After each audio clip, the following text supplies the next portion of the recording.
How to teach independent self-care routines in children with development delay.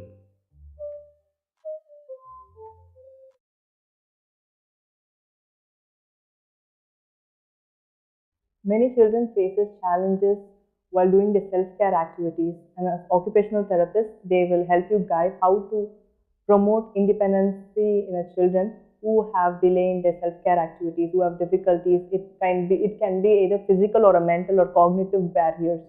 So here are the list of the activities that you can do at home if your child is facing the same kind of difficulties. The first thing is always make sure that you do not demonstrate the activities overall, but instead break the instructions step by step. You can break the instruction and also use visual cues like visual charts or flashcards or a video modeling. Make sure the child understands what he is doing before, and you can also demonstrate to the child yourself in a more of a step-by-step process. And the second thing is weight shifting activities that will help in trunk rotation. For example, many kids have problem in turning and washing their backs because they might have midline difficulties. So during that, you can give them weight shifting towards the side. You can make the child sit upright in a chair or make the child kneel down and pass the ball at the sides. So passing balls at the sides. And the next thing you can do is you can place a sticker on their back and ask the child to remove the sticker, which will also improve their body awareness. You can also place a sticker on their hands and tell remove the sticker from your hands, so the child knows the difference between the hands and the leg, which will also promote their body awareness. And the next thing is squatting. Many kids have problem with their hamstring muscles. You can promote squatting. During squatting, you can give them, like, ask a child to sit in a squatting position and give them any sort of activities to do in the squatting position. The next is balance activities. Many kids need to balance when they do any kind of self-care activities. For example, removing their pants, removing their underwear. They cannot be able to, they need to stand one leg. So make sure you give them one leg standing activities. While doing one leg standing, you can make them do any sort of activities, or you can make them wear their socks or a rubber band standing in one leg, and this will promote even the balance for the child, balance and coordination. And the next thing is motor planning. Make sure your child is able to do 3 activities together at a time. So they're able to plan their motor planning activities as needed. Why child is putting things in mouth. Oral seeking behavior.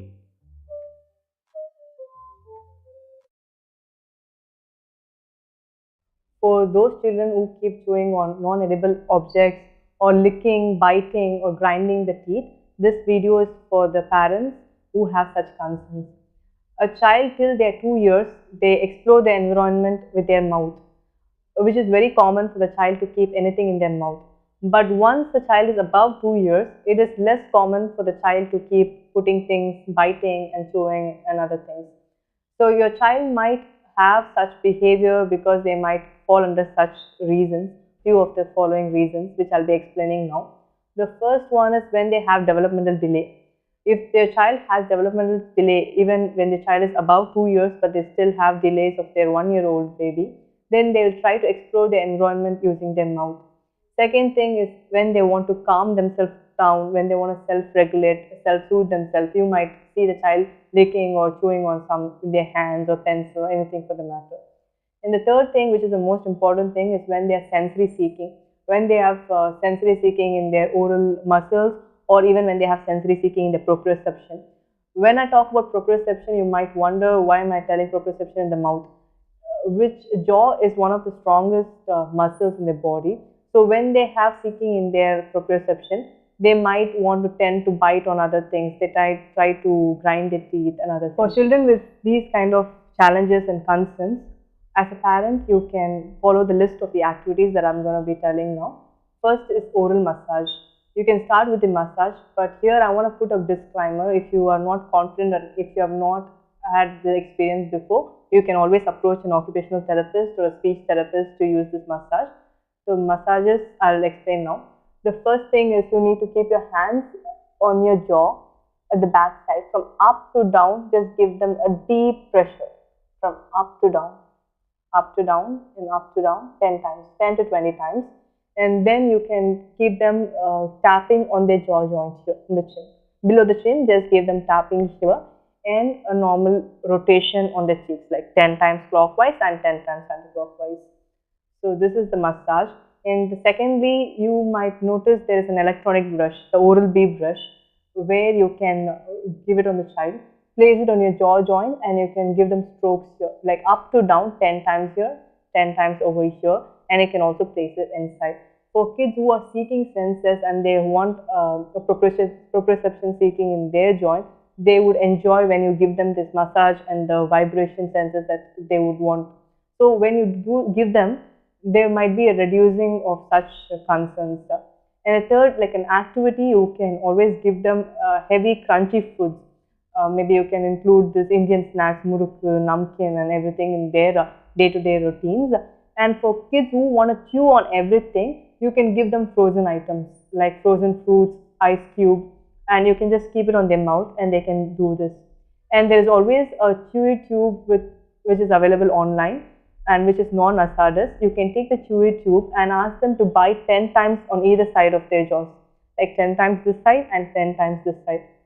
And if you feel your child is doing that regularly, even when they go outside to a mall, to a theater, to any kind of function, you can always have this chewy tube handy. And when they try to do that over somewhere else there, you can give them, you can replace it with the chewy tube, which will be compensated when they go outside. You can also include a lot of weight bearing and proprioception activities like crab walk and bear walk, jumping. When the child, like I told you before, when the child seeks a lot of proprioception activities, like proprioception senses, that they might also tend to bite on other things. So make sure that a child gets enough physical activities, including oral activities. What are the OT aspects that parents have to concentrate on older children? So many of the parents have asked me like how do we proceed in therapy once the child reaches a particular age? Whether should we keep giving them the sensory regulation and physical activities? What are the other skills we need to focus on?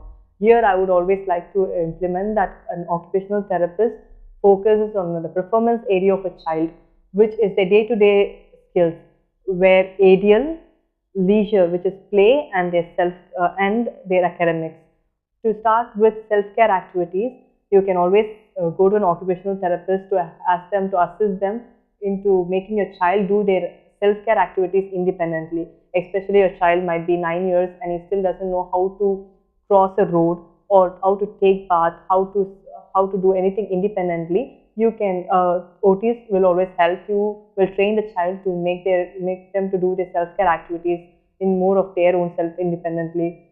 And second thing is their play, which is a very important occupation of a child. It's a very important occupation of a child where a child needs to know how to make bonds, how to have parallel play, how to make friendships, and the social skills.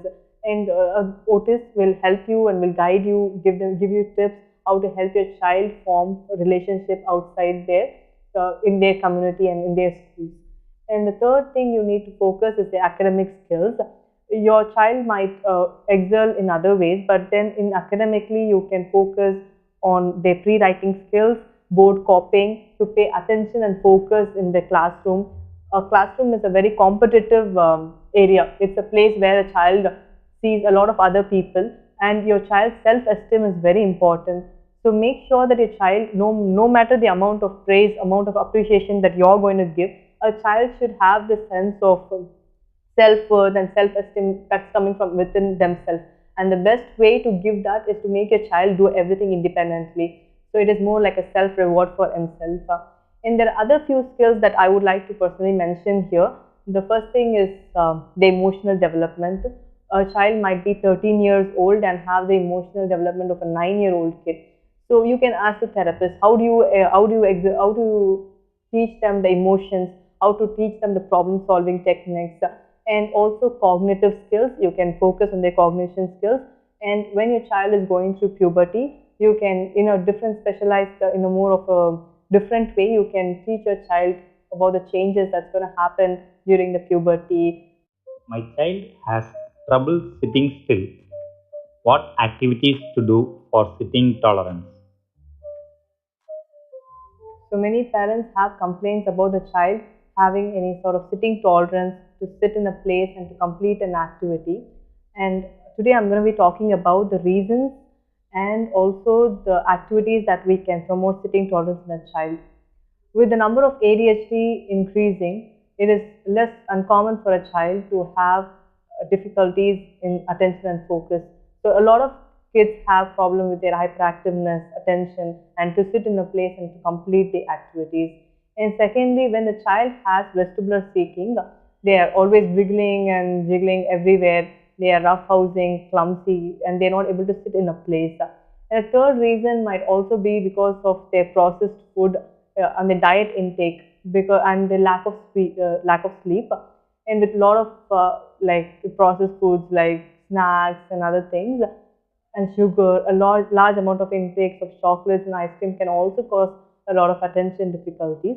So firstly, I would like to talk about vestibular strategies for kids who have issues in their vestibular senses.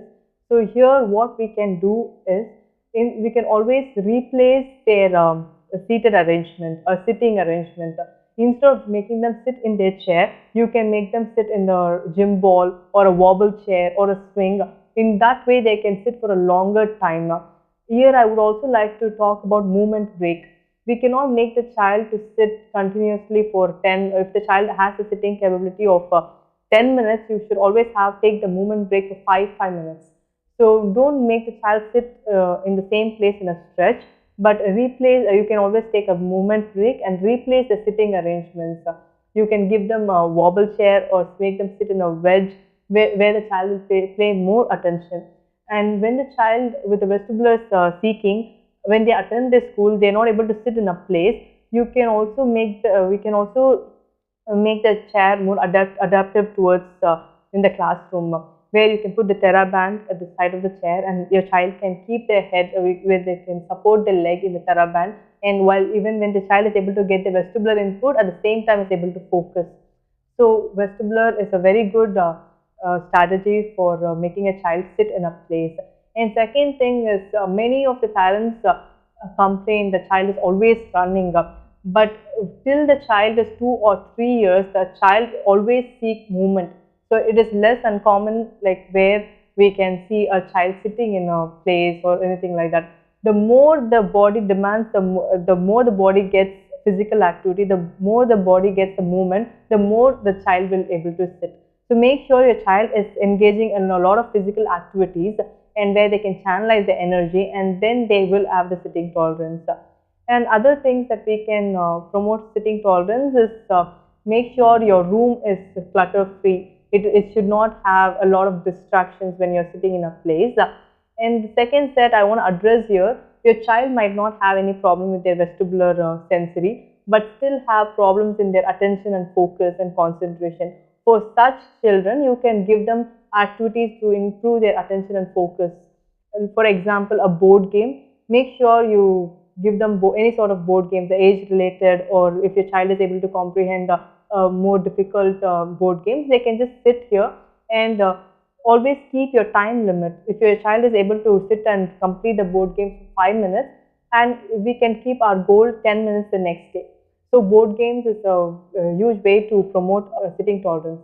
To make your child sit in a place, firstly, apart from the physical activities and the vestibular activities, we need to make the environment more child friendly, interest for the child to come and sit in a place.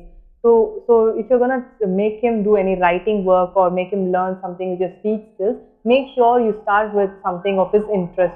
Make sure you have a doll or a toy which will create interest in a child to sit in a place, and lately remove the toy and then you start giving whatever activity that you are going to give him. Lastly, you can always use the counting strategies. Make sure you count one that to get the attention. Make sure you count with the backwards 5, 4, 3, 2, 1, and then you start asking the child to do their activities. Tips to manage child's emotions like happiness, sadness, anger. Have you ever heard of the term emotional regulation?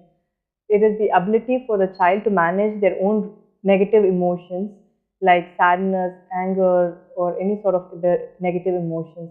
So if you see, when a child experiences any sort of anger or sadness, they're not able to regulate themselves. So what happens is they start kicking, they start crying uncontrollably, they start throwing, because they're not able to manage their own emotions. So at that time, what as a parents can we do? So for the child who can understand, who has this ability to understand, who are more verbal and who can comprehend your instructions, what you can do is you can start with the counting activities. Always count like 5, 4, 3, 2, 1 in front of them, and then you can ask them to breathe in, breathe out, breathing in and out. So breathing exercises will allow them to calm and also relax their muscles.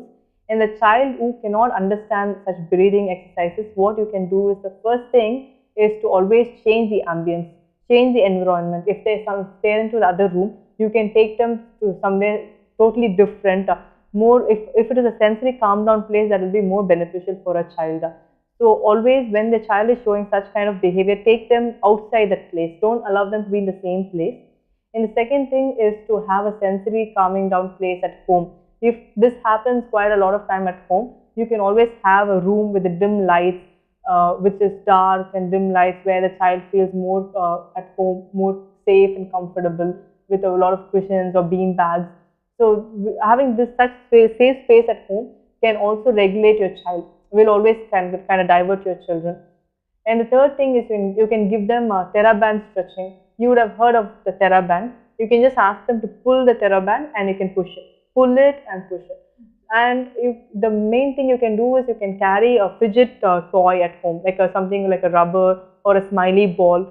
So they can exhibit their anger or any sort of thing, just crushing that or crushing the toy or crushing the ball and other things. In addition to all this, you can give them calming music, which is available in Mozart and YouTube. You can give them calming music or coloring or any sort of water play. If your child likes water play, just know what your child needs and try to divert them into a different thing. So slowly, the child will be able to regulate their own emotion, and they'll be more expressive towards you, what they need and what they want.